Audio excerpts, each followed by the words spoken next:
we couldn't actually get onto their property because of the boggy mud. So it's only a little bit down the river here, but we'll be going back onto their property after the press conference. So just for accuracy, and Angus is happy to say a few words about the announcement and where he sees his property and similar ones fitting into all of that. So we're ready to go, folks. Yep. And obviously I know you've got other things to ask me about, and as always, we'll do this one first, give Angus a chance to get out of the shot, and then if you want to take questions other than about today's announcement. Is that okay? Great. Okay. Australia is one of only 17 countries in the world that is recognised as mega diverse. What this means is that we are home to an incredibly diverse biosystems and bioregions across our state. Here in Queensland, we are home to 3/4 of Australia's native bird species and 85% of Australia's mammals and more than half of its native reptiles and frogs. When you're home to that much biodiversity, as Queensland is, we've got a special obligation to look after it and protect it. We have a great system of national parks, and we have many protected state refuge and state forest areas. But we want to take it one step further. We know that protecting these species means protecting the environment that they live in and allowing them to have some movement across those environments. Under a new Labor government, we will implement a green belt, some 2,200 kilometres long, from Birdsville down to Brisbane and the border. So from the border to the beach, we will see a green belt that will set up a number of corridors protecting the biodiversity and the species that are special to us here in Queensland and Australia. This will be conservation on a continental scale, and there is nothing like it anywhere else in Australia. This will not be an overnight process. It will take probably about 10 years to put in place. It will be done on a completely voluntary basis, and it will be done through a range of different forms of protection. We already have a lot of national parks in this region and state forests and protected areas. What we haven't been able to do is to connect them all up. The green belt is an idea that will connect in one single corridor, a green belt more than 2,000 kilometres long that will protect the biodiversity of Queensland. How will we do this? We'll spend the first 12 months with a very in-depth planning process involving landholders right across the area, identifying corridors that would be suitable for either protection and or rehabilitation.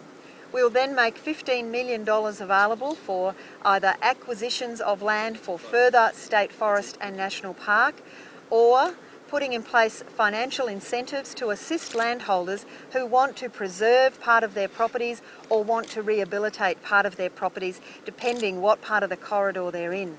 So for example, we would provide financial incentives for people who want to fence off areas from agricultural activity or from mining or from any other form of development on their own properties on a voluntary basis.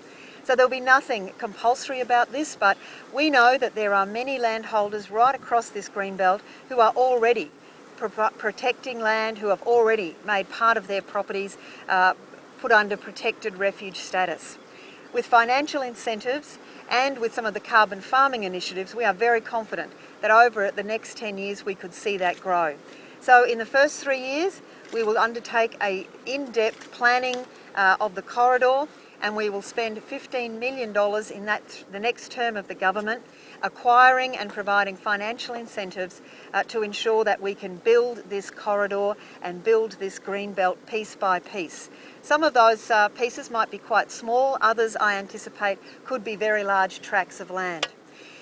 Further, in the next term of the government, we will transfer 400,000 hectares of land in the Western Hardwoods area to protected status, and we will finalise the Flinders-Karawatha, the protection of the Flinders-Karawatha corridor down in the southeast corner of Queensland.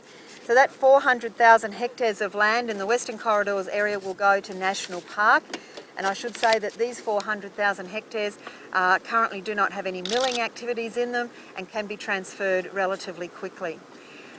So we will also see Queensland identifying this state's allocation out of the more than $900 million that the Commonwealth will put up for biodiversity protection.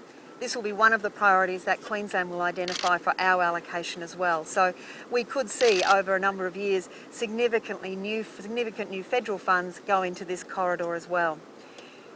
We know that across this corridor it's not just one sort of country, it's not just one region of biodiversity. Across a corridor 2,200 kilometres long, there are a number of bioregions, and I'll invite the Minister to say a few things about those bioregions in a moment. But those regions are distinct and unique and special in their own way. In some places, like the place we're standing right here now, we'll be looking to secure protection from large-scale mining, large-scale irrigation that would interfere with the flow of the rivers. In other places, it's a question of rehabilitating the land and creating the green corridors to connect to existing protected areas on either side of them. So we'll be doing different things in different parts to develop this corridor. But this is conservation on a continental scale. There is nothing else like it in Australia.